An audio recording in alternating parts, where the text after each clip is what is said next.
వైఎస్ఆర్ కుటుంబ సభ్యులకు పాత్రికేయ మిత్రులకు అందరికీ కూడా నా యొక్క నమస్కారాలు తెలియజేస్తున్నా.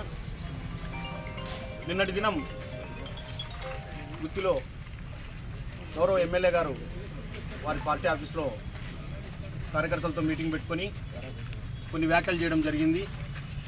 అవి ఏవైతే ఉన్నాయో పూర్తిగా రాజ్యాంగానికి విరుద్ధంగా ప్రతిపక్షాలు కానీ అపోజిషన్ పార్టీ కానీ నామినేషన్ వేయకుండా ఎలక్షన్స్ జరిపిస్తాననడం నిజంగా ఇది పూర్తిగా చట్ట విరుద్ధం.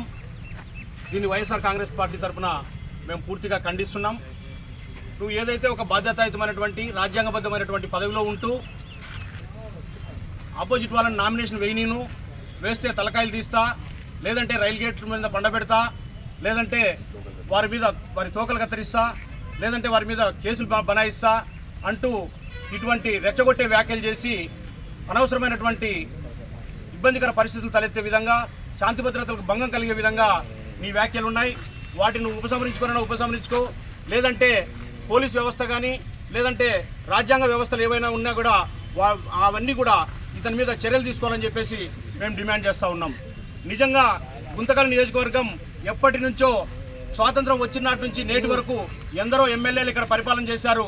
అయితే వారందరూ కూడా ఒక ఎలక్షన్ రోజు మాత్రం వారి సిద్ధాంతాలు ఏవైతే ఉన్నాయో వాటిని ప్రచారం చేసుకొని మాకు ఓట్లేండి అని అడిగిన వాళ్ళని చూసాం. కానీ ఈ విధంగా నా పార్టీలో చేరకపోతేనో లేదా నాకు సపోర్ట్ చేయకపోతేనో మేము మీ అంతు చూస్తారని చెప్పిన ఎమ్మెల్యే ఎవరు లేరు. ఇక్కడ ఈ ప్రశాంతంగా ఉన్నటువంటి ఈ గుంతకల్ నియోజకవర్గాన్ని ఎక్కడో నువ్వు వచ్చిన వలస పక్షివి, నువ్వు ఇక్కడ వచ్చి మా మధ్యలో చిచ్చు పెట్టి అన్నదమ్ముల మాదిరి ఒక కుటుంబ సభ్యుల మాదిరి ఉన్నటువంటి ఇక్కడ ఉన్నటువంటి బీసీ, ఎస్సీ, ఎస్టీ, మైనారిటీ, బడుగు బలహీన వర్గాల మధ్య నువ్వు చిచ్చు పెట్టి నీ స్వలాభం కోసం, నీ పబ్బం గడుపుకోవడం కోసం మమ్మల్ని అందరినీ కూడా ఇబ్బందులు గురి చేయొద్దు, మా మధ్యలో విద్వేషాలు రగల్చొద్దు, విద్వేషంతో మమ్మల్ని అందరినీ రెచ్చగొట్టి మా బీసీ కుటుంబాల్ని, ఎస్సీ కుటుంబాల్ని, ఎస్టీ కుటుంబాల్ని నాశనం చేయొద్దు అని చెప్పేసి నీకు హితవు చెప్తున్నా. దయచేసి గుర్తుపెట్టుకో, నువ్వు నామినేషన్ లేనివని చెప్పావు. ఈరోజు చెప్తున్నాం మేము ఖచ్చితంగా గుంతకల్ నియోజకవర్గం మొత్తంగా అన్ని ఎంపీటీసీలకు కానీ, జెడ్పీటీసీలకు కానీ, కౌన్సిలర్లకు కానీ, సర్పంచులకు కానీ ప్రతి చోట వైఎస్ఆర్ కాంగ్రెస్ పార్టీ అభ్యర్థులు పోటీ చేస్తారు. మెజారిటీ స్థానాలు ఖచ్చితంగా మేము గెలుస్తాం.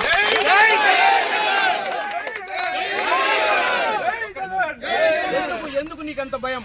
మేము పోటీ చేస్తే గెలవలేమనా? ఏడాది నీ పరిపాలనలో, నీ దౌర్జన్యకరమైన పరిపాలనలో ఈ గుంతకల్ నియోజకవర్గ ప్రజలు విసిగిపోయినారని చెప్పేసి నీకు ఒక భయం పుట్టుకుంది. మేము పోటీ చేస్తే మీ అభ్యర్థులు గెలవలేరనే భయం నీకు పుట్టుకుంది కాబట్టి మమ్మల్ని నామినేషన్ వేయలేమని చెప్తున్నావు.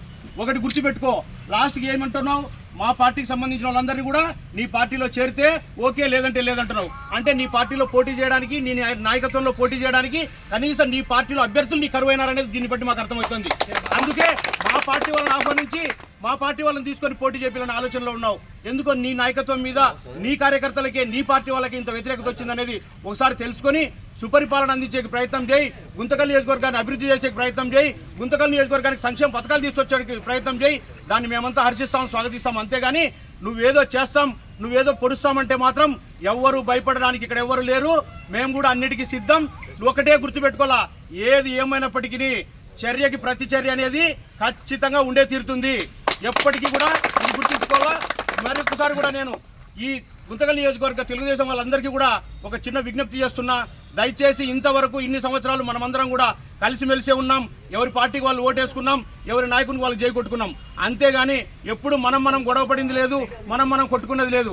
దయచేసి ఇతను వలస పక్షి, అక్కడెక్కడో దొబ్బేస్తే ఇక్కడికి వచ్చాడు.